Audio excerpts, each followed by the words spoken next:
అందరికీ నమస్కారం అండి. Welcome to my channel YRS garden. ఈరోజు నేను మా తోటలో ఉన్న తోటకూర దించాలనుకుంటున్నానండి. అది చాలా చక్కగా వచ్చిందనమాట. చాలా ఫ్రెష్గా కూడా ఉంది తోటకూర. ఎంత బాగా వచ్చినాయి అంటే ఆకులు చాలా బాగా వచ్చినాయి. అక్కడక్కడ మొలిచిందనమాట తోటకూర.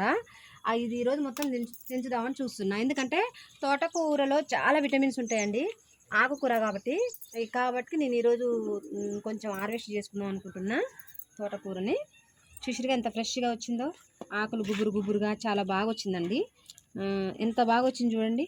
గ్రో బ్యాగ్లో మొలిసింది కానీ చాలా చక్కగా వచ్చిందనమాట. అసలు ఆకులు అయితే ఎంత ఫ్రెష్గా ఉన్నాయో, అది కర్రీకి అయితే చాలా బాగుంటుందండి తోటకూర. అలాగని చెప్పి నేను కొంచెం హార్వెస్ట్ చేయాలని చెప్తున్నా. కొమ్మలుగా కట్ చేస్తున్నా, ఎందుకంటే మళ్ళా కూడా కొమ్మలు వస్తాయి. దీని కాండం చాలా పెద్దగా వచ్చింది చూడండి, ఎంత పెద్దగా వచ్చిందో కాండం. దీని కాండం చాలా పెద్దగా వచ్చింది.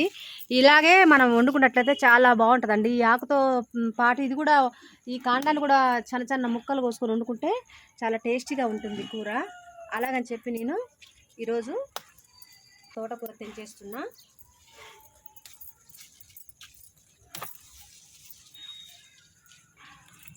చాలా ఫ్రెష్గా ఉన్నాయండి ఆకులు అయితే.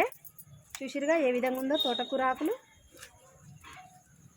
నా వీడియో కనుక మీకు నచ్చినట్లయితే లైక్ చేయండి, షేర్ చేయండి, సబ్స్క్రైబ్ చేసుకోండి. అందరికీ చాలా థ్యాంక్ యూ అండి.